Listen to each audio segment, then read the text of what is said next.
ಶ್ರೀ ಭಗವತೆ ಹಿರಣ್ಯಗರ್ಭಾಯ ನಮಃ.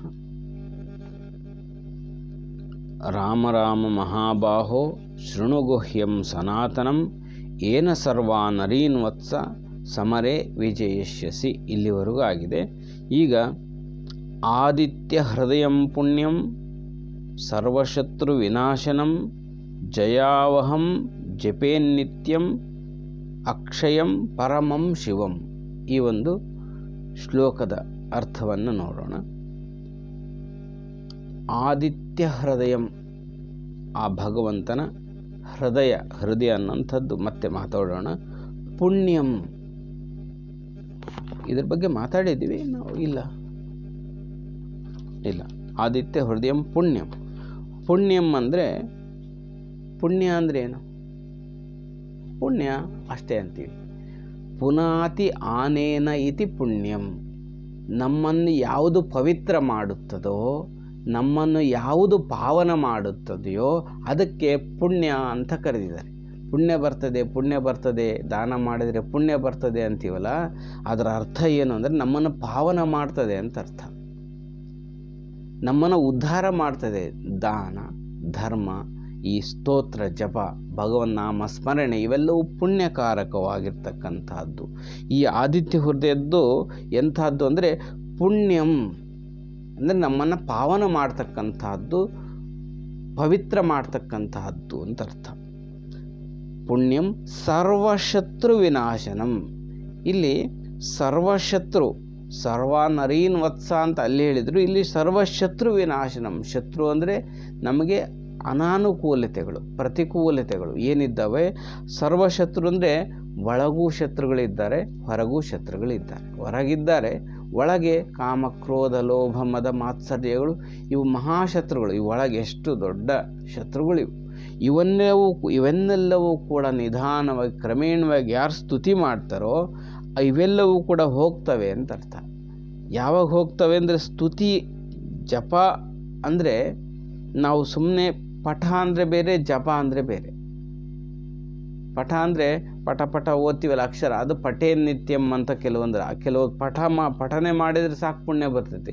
ಇದು ಜಪ ಮಾಡಬೇಕು. ಜಪ ಮಾಡಬೇಕಂದ್ರೆ ಈ ಜಪ ಅಂದರೆ ಜಪಿಸುವುದು ಅಂದರೆ ಇಲ್ಲಿ ಮನನಶೀಲತೆ ಬೇಕು. ನಾವು ಸುಮ್ಮನೆ ಅಕ್ಷರಗಳು ಹೇಳ್ದಂಗೆ ಹೇಳ್ತಾ ಹೋಗೋದಲ್ಲ. ನಾವು ಜಪಿಸ್ಬೇಕಂದ್ರೆ ಆ ಒಂದು ಸ್ಫುರಣೆ ಬೇಕು. ಸ್ಮರೇತ್ ಅಂತ ಕರೀತಾರೆ. ಸ್ಮರಣ ಅಂದರೆ ಏನು? ಈಗ ನಾಮಸ್ಮರಣಾದನ್ಯಮುಪಾಹ್ಯಂ ನಹಿ ಪಶ್ಯಾಮೋ ಭವತರಣೆ ಅಂಥೇಳಿ ಶಂಕರಾಚಾರ್ಯ ಹೇಳ್ತಾ ಇದ್ದಾರೆ. ಸ್ಮರಣಾತ್ ಅಂದರೆ ಏನು? ನೆನಪು ಮಾಡೋದು ಅಂತಲ್ಲ.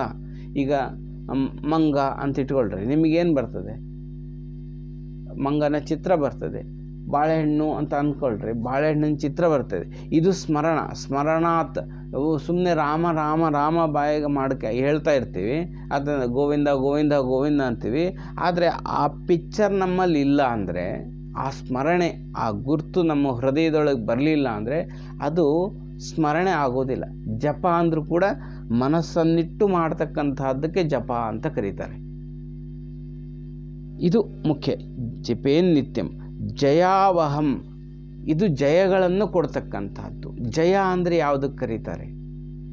ನಮಗೆಲ್ಲೋದ್ರೂ ನಮಗೆ ಹೆಚ್ಚು, ಎಲ್ಲೋದ್ರೂ ನಮಗೆ ಜಯ ಸಿಗ್ತದೆ, ನಮಗೆ ಗೆಲುವಾಗ್ತದೆ. ಇದು ಜಯ. ಈ ಜಯಾವಹಂ ಅಂದ ಇಲ್ಲಿ ಜಯ ಅಂದರೆ ಶಾಶ್ವತವಾದ ಜಯ ಅಂದರೆ ಸಕ್ಸಸ್. ಈ ಸಕ್ಸಸ್ ಅಂದ್ಕೂಡಲೇ ಎಲ್ಲರಿಗೂ ಗೊತ್ತು, ಸಕ್ಸಸ್ ಸ್ಟೋರಿಗಳು ಬೇಕೆಲ್ಲರೂ. ಸಕ್ಸಸ್ ಅಂದರೆ ಏನು? ಇಲ್ಲಿ ಹೇಳ್ತಾ ಇರ್ತಕ್ಕಂಥ ಜಯಾವಹಂ ಅಂತಕ್ಕಂಥದ್ದು ಸಕ್ಸಸ್ ಯಾವುದು? ಧರ್ಮ, ಅರ್ಥ, ಕಾಮ, ಮೋಕ್ಷ. ಈ 4 ಪುರುಷಾರ್ಥಗಳನ್ನು ಯಾರು ಸಾಧನೆ ಮಾಡ್ತಾರೋ ಅವರು ಜಯಾವಹರು, ಅಂದರೆ ಅವರು ಸಕ್ಸಸ್ಫುಲ್. ಆ ಧರ್ಮ, ಅರ್ಥ, ಕಾಮ, ಮೋಕ್ಷಗಳನ್ನು ಕೂಡ ಕೊಡ್ತಕ್ಕಂಥದ್ದು ಇದು. ಯಾವಾಗ ಅಂದರೆ ಜಪೇನ್ ನಿತ್ಯಂ. ಯಾವಾಗಲೂ ಜಪಿಸ್ತಾ ಇದ್ದರೆ, ಪ್ರತಿನಿತ್ಯ ಜಪಿಸ್ತಾ ಇದ್ದರೆ. ಜಪಿಸುವುದು ಅಂದರೆ ಭಾವನೆ ಮಾಡ್ತಾ ಇದ್ದರೆ ಅಂತ ಅರ್ಥ. ನಾವು ಸುಮ್ಮನೆ ಓದ್ತಾ ಇದ್ದೀವಿ, ಅದರ ಅರ್ಥ ಆಗಿಲ್ಲ, ಸುಮ್ಮನೆ ಭಾವನೆ ಇಲ್ಲ, ಕೇವಲ ಅಕ್ಷರಗಳು, ಅವಾಗ ಜಪ ಆಗೋದಿಲ್ಲ, ಅದು ಪಠ ಆಗತ್ತೆ. ಪಠತೆ ನಿತ್ಯಂ ಅಂತ ಇರ್ತದಲ್ಲ, ಹಂಗಾಗತ್ತೆ. ಇದು ಜಪತೆ ನಿತ್ಯಂ, ಜಪೇನ್ ನಿತ್ಯಂ ಅಂದರೆ ನಾವು ಜಪ ಮಾಡಬೇಕಾದ್ರೆ ಆ ಸ್ಫುರಣೆ ನಮಗಾಗಬೇಕು. ಆ ಭಾವ ನಮಗೆ ಬರಬೇಕು. ಸನಾತನಂ ಅಂದ್ಕೂಡಲೇ ಶಾಶ್ವತವಾಗಿರ್ತಕ್ಕಂಥದ್ದು. ಪುಣ್ಯಂ ಅಂದರೆ ನಮ್ಮನ್ನು ಪಾವನ ಮಾಡ್ತಾ ಇದೆ. ಆ ಭಾವ ನಮಗೆ ಸ್ಫುರಣೆ ಆಗಬೇಕು. ಆವಾಗ ಏನಾಗುತ್ತೆ, ಅದು ಆ್ಯಕ್ಟಿವೇಟ್ ಆಗುತ್ತೆ.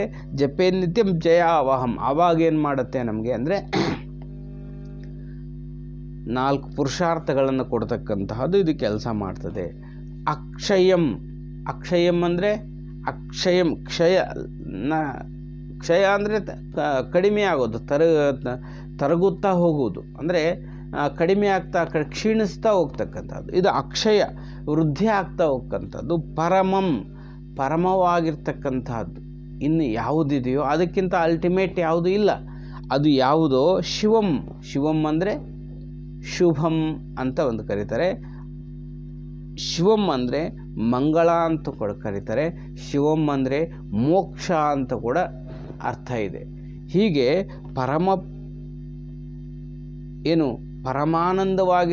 ಪರಮಾನಂದದಾಯಕವಾಗಿರ್ತಕ್ಕಂತಹ ಇದಕ್ಕಿಂತ ಇನ್ನು ಉನ್ನತವಾದ ಆನಂದವೂ ಸಂತೋಷವೂ ಇಲ್ಲದೇ ಇರತಕ್ಕಂತಹ ಯಾವ ಒಂದು ಅತೀತವಾದಂತಹ ಜ್ಞಾನ ಇದೆಯೋ, ಈ ಇಂದ್ರಿಯಾತೀತವಾಗಿರ್ತಕ್ಕಂಥ ಆ ಆನಂದ ಸ್ಥಿತಿ ಏನಿದೆಯೋ ಅದೇ ಪರಮವಾದದ್ದು, ಅದೇ ಮೋಕ್ಷ ಸುಖಕ್ಕೆ ಶಿವಂ ಅಂಥೇಳಿ ಇಲ್ಲಿ ಕರೀತಾ ಇರ್ತಕ್ಕಂಥದ್ದು.